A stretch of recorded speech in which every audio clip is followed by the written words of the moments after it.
Simon Newitt, President and Chief Commercial Officer of Heart Aerospace. Thank you for being with us in this lovely Dubrovnik today. It's a pleasure. Thank you for inviting me. Let's dive into our conversation. So, Heart Aerospace claims, and I'm quoting, Heart's mission is to create the world's greenest, most affordable and most accessible form of transport. If I asked you, how are you planning to achieve this goal? What would be your answer? So at Heart Aerospace, we're very focused on battery electric technology.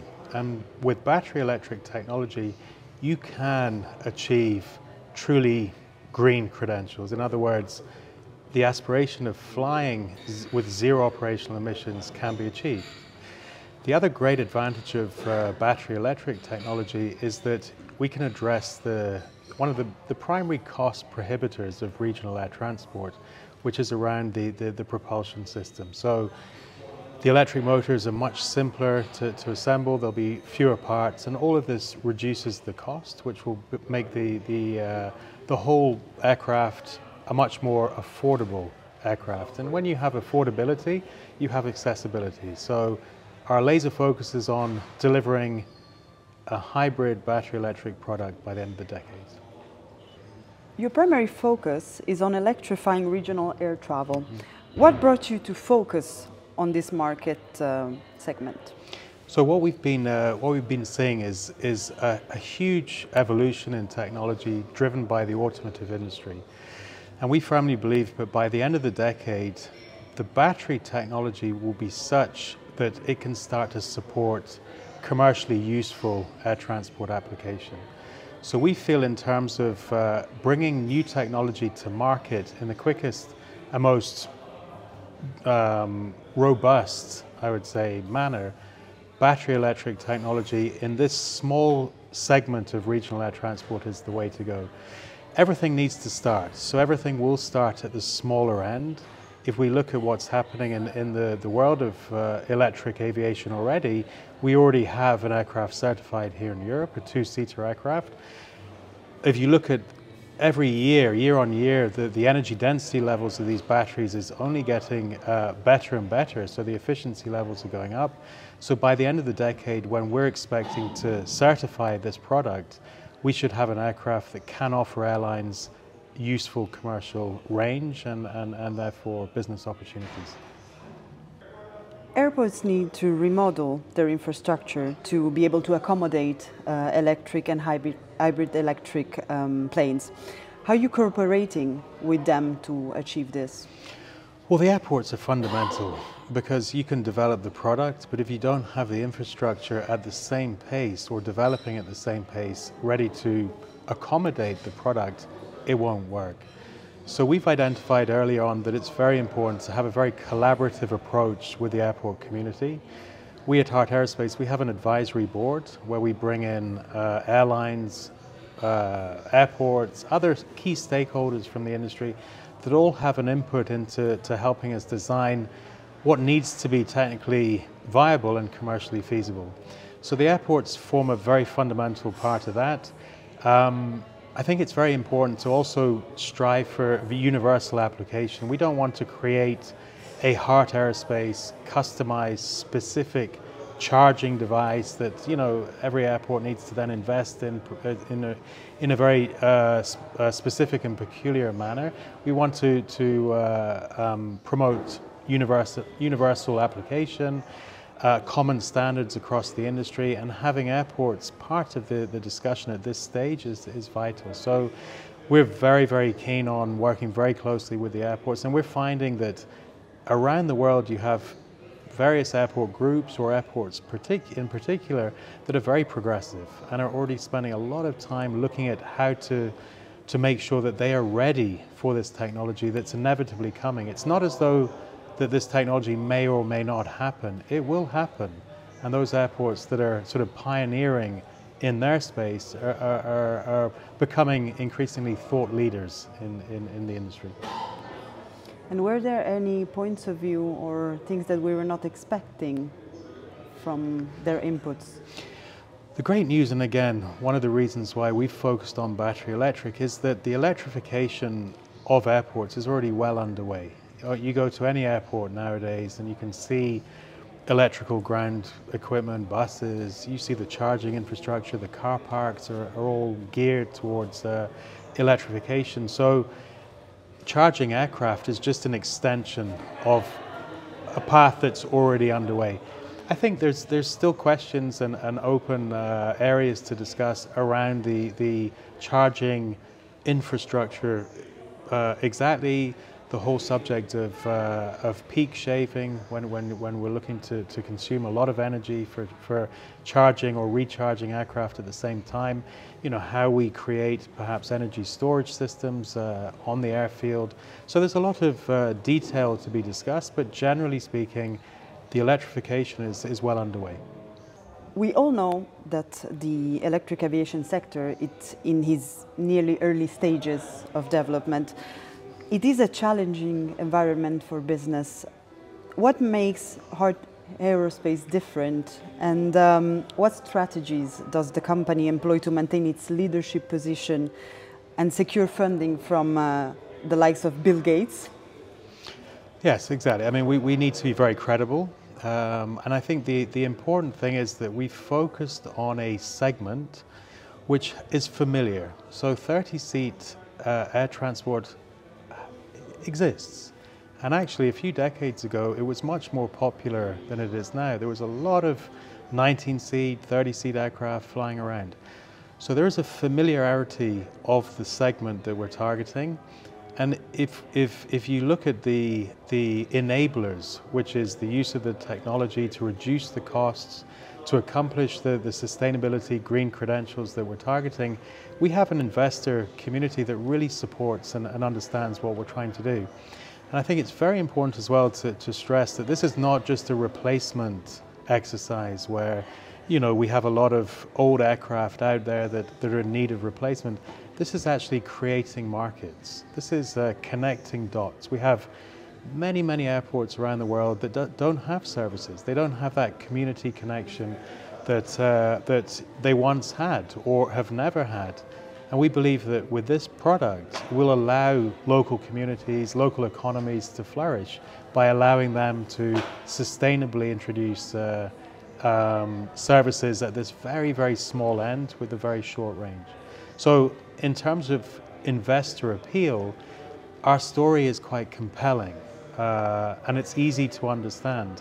And in terms of the infrastructure, the investments that are required to support the success, they're already underway as we spoke. Electrification, you know, the sustainability, the pressures to accomplish the metrics from an airline level.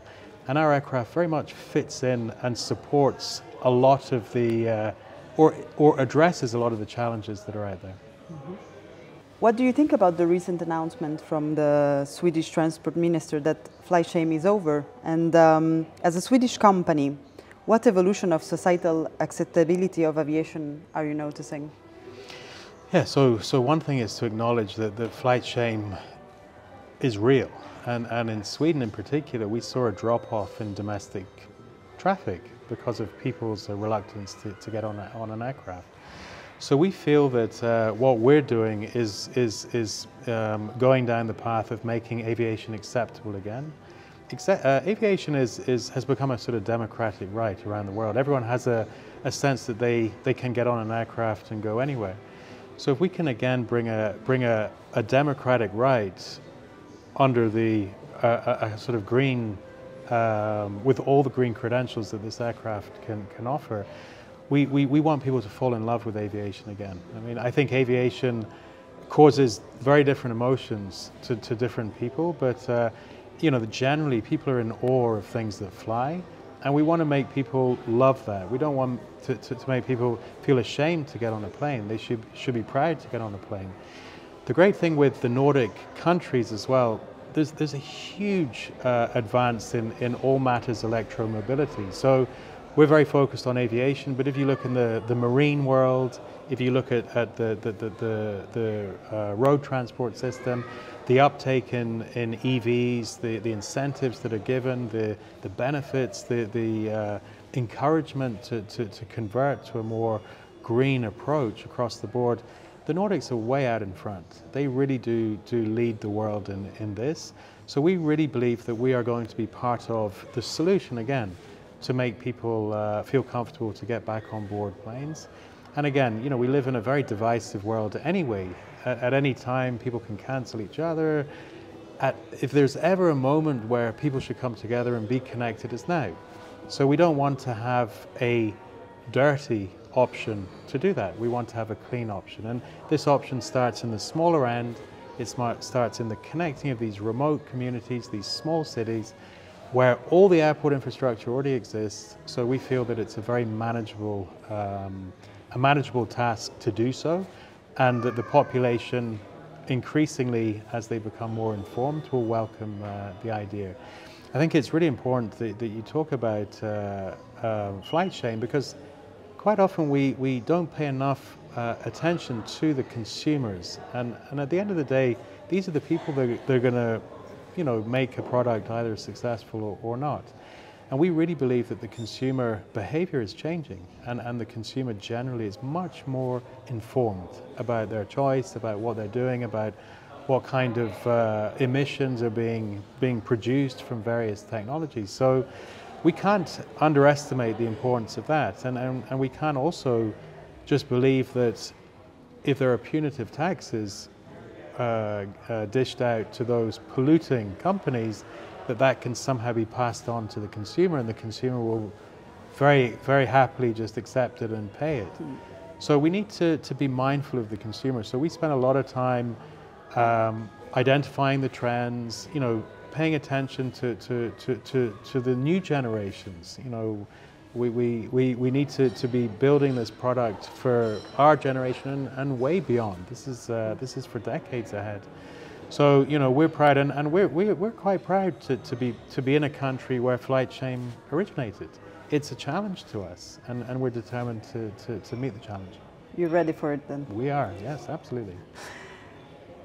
Still speaking about people, you already know that inclusivity is a big topic nowadays. Where do you stand on this topic? Well, we have a huge benefit as Heart Aerospace of being a startup. So, you know, we've paid a lot of attention to ensuring that we set ourselves up for success. Funnily enough, Heart Aerospace consists of around 31 nationalities already. So this is not necessarily a Swedish company in terms of nationality or one specific country. It's a real, we've had people coming in from all over the world with all sorts of backgrounds and all sorts of experiences.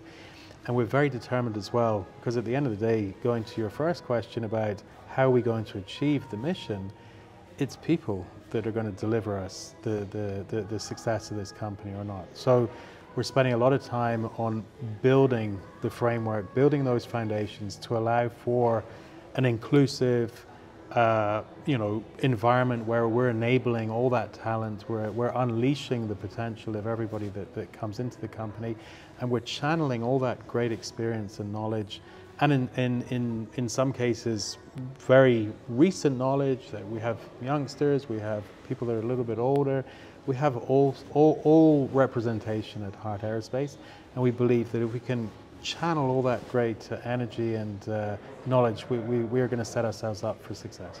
Of course, because everyone can bring something unique, right? Everyone brings something unique, and you know, sometimes when we look at the experience levels from the incumbent OEM world, you know, a lot of people go, oh, I'm going to join a startup, it's my opportunity to remember everything that I love doing, and by the way, all the stuff that I didn't like to do, I'll just put to the side. What we really encourage at Heart Aerospace is to recognize all those experience levels, even what worked, what didn't work, because the challenge that we have requires us to be at a different level. We need to be not just building a product that is adopting new technologies and pushing the boundaries, but as an organization we need to be doing the same. So the way we think, the way we approach subjects, we are challenging everything that we do, and it's a healthy challenge. You know, it's a great environment to be part of, and I think that anybody that joins Heart Aerospace, you can't say it's a dull day.